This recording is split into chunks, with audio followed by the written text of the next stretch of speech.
La magie, c'est génial, n'est-ce pas? Je sais que ce n'est pas pour de vrai et que les magiciens nous jouent des tours, mais c'est plutôt amusant de vivre cette sensation waouh. Je me pose presque toujours la question, mais comment a-t-il fait ça? Mais parfois, même si on adore juste profiter du spectacle, c'est aussi énervant de ne rien comprendre. Alors laisse-moi soulager ta souffrance en révélant les secrets derrière 10 trucs courants. Numéro 1. Scier la jolie assistante en deux. Au fait, pourquoi ce n'est jamais la fille qui scie le gars en deux? Bref. C'est probablement l'un des tours de magie les plus courants et c'est un classique pour une bonne raison, c'est vraiment cool à voir. Je veux dire, le mec fait semblant de couper quelqu'un en deux, et puis la fille se lève et sourit comme si de rien n'était. Je n'arrivais pas à y croire quand j'ai découvert à quel point ce truc était simple. En fait, il y a deux femmes dans deux boîtes complètement séparées, poussées l'une contre l'autre. Comme tu peux le voir, ces demoiselles doivent être un peu flexibles pour s'insérer dans les petits espaces et faire croire au public qu'il n'y a qu'une seule personne. Le magicien aide sa charmante assistante dans une boîte, laissant sa tête exposée. Cette partie est visible aux yeux du public. La ruse arrive quand la deuxième fille doit sortir ses pieds de l'autre côté de la deuxième boîte. Le timing doit être parfait pour qu'il ressemble aux jambes de la première assistante. Maintenant, le magicien peut faire semblant de scier à travers le milieu pendant qu'il glisse entre les deux boîtes. Fastoche. Numéro 2. La main à travers le verre solide. Pour faire ce tour, le magicien a besoin d'un écran spécial qui a un vrai miroir solide, ainsi que deux faux panneaux de miroirs séparés. Alors que l'artiste pousse sa main à travers le miroir, les deux faux panneaux se déplacent vers l'avant et il y a de la place pour que sa main passe à travers. Son assistant remet ensuite le miroir réel en place avant de montrer au public un miroir solide. Maintenant, je comprends le dispositif spécial et tout ça, mais qu'en est-il des magiciens de rue qui mettent la main dans les vitrines pleines des magasins réels? Dynamo a pris des bijoux dans une boîte en verre fermée à clé dans une bijouterie. Il s'est avéré qu'il avait pris des dispositions à l'avance avec le magasin et qu'un dispositif similaire, avec des panneaux de verre mobiles, avait été installé. On ne sait pas vraiment qui a déplacé ces panneaux pendant la représentation, peut-être un assistant caché ou des boutons secrets sous son pied. Même si ce n'est qu'un tour, c'est quand même amusant à regarder. Numéro 3. Faire léviter un volontaire du public. Celui-là m'a vraiment fait flipper quand j'étais gosse. J'étais en 6e ou en 5e et un jour un magicien a demandé s'il y avait des volontaires et a choisi une jeune fille de la première rangée qui levait la main avec un grand enthousiasme. Et tout d'un coup elle flottait. Ce n'était pas une illusion car quand le magicien a utilisé un cerceau solide pour prouver qu'il n'y avait pas d'attache, on a bien vu qu'il passait tout autour. J'ai peut-être même été un peu traumatisé. Inutile de dire qu'il était réconfortant de découvrir qu'en fait, elle était tout simplement allongée sur une planche retenue par une tige de métal habilement déguisée. Parfois, il arrive que le magicien qui se tient devant la personne la cache lui-même. Et la tige est dotée d'une forme spéciale pour accueillir le cerceau avec une courbure étrange qui donne l'impression que le cerceau fait tout le tour. Encore une fois, si simple.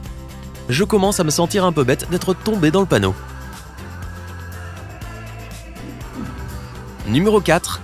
Billets déchirés restaurés. Ici, le public est berné en croyant qu'un billet d'$1 est déchiqueté puis remis à neuf en frottant les deux parties. Pour ce tour, le magicien doit bien se préparer. Les billets sont collés ensemble avec de la colle à papier uniquement sur les bords des moitiés inférieures. Les moitiés supérieures sont libres et si elles sont bien assemblées, une sorte de poche doit se créer entre les deux billets. Pour le tour, une moitié est repliée sans que le public ne s'en rende compte.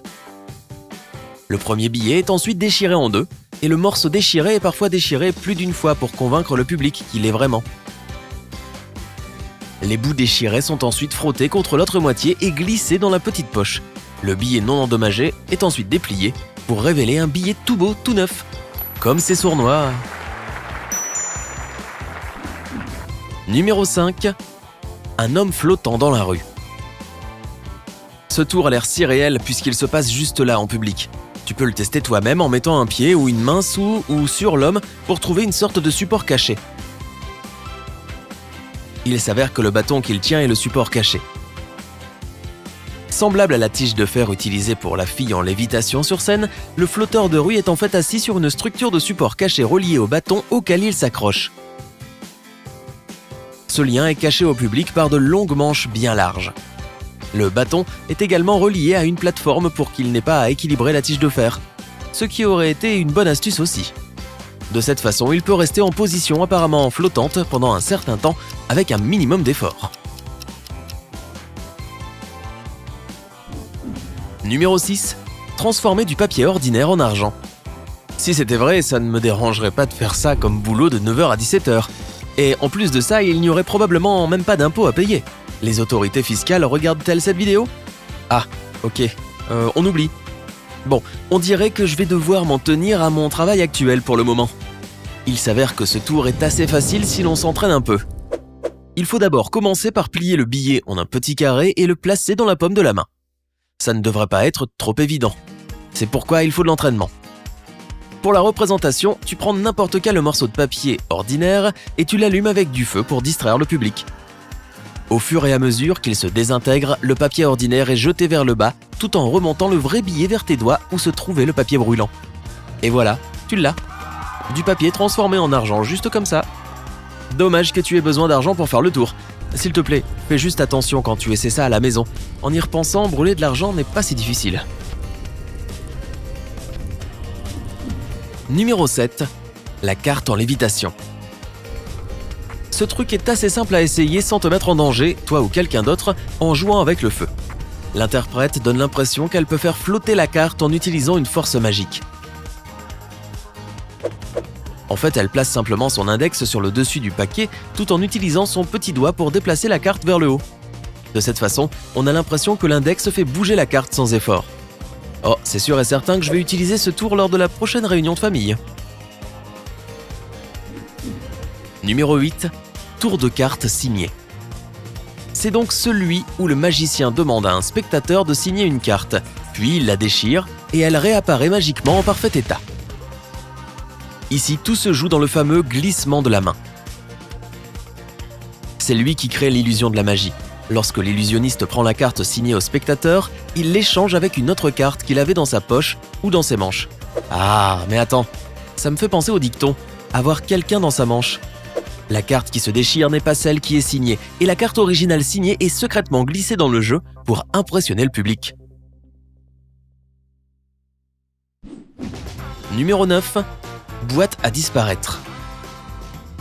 Les miroirs sont utilisés depuis longtemps pour berner le public du monde entier.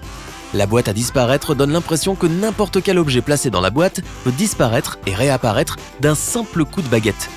La boîte est en fait divisée en deux par un miroir diagonal double face. Le reflet du miroir permet à la boîte de sembler vide, même lorsqu'un objet est placé à l'intérieur. Ce tour a plusieurs façons différentes d'être exécuté et beaucoup de magiciens y ajoutent leurs propres petits trucs avec peut-être encore plus de miroirs ou une plus grande boîte qui fait disparaître les gens et les fait revenir devant nos propres yeux. Le concept des miroirs fonctionne toujours, c'est une question de perspective. Numéro 10. Des épées à travers quelqu'un dans un panier. Ici, on dirait que le magicien glisse des épées à travers son assistante, qui est dans un panier apparemment minuscule.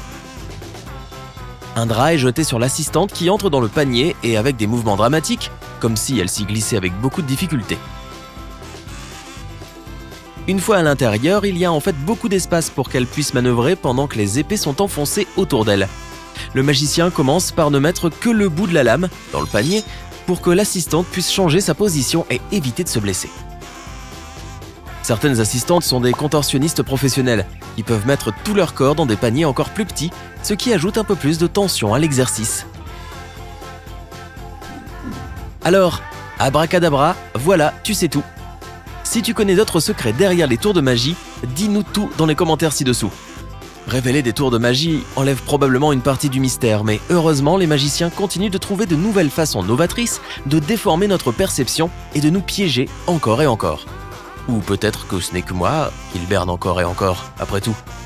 N'oublie pas de cliquer sur j'aime si tu as aimé la vidéo et de t'abonner pour trouver d'autres vidéos qui révèlent le côté sympa de la vie. Merci de nous avoir suivis.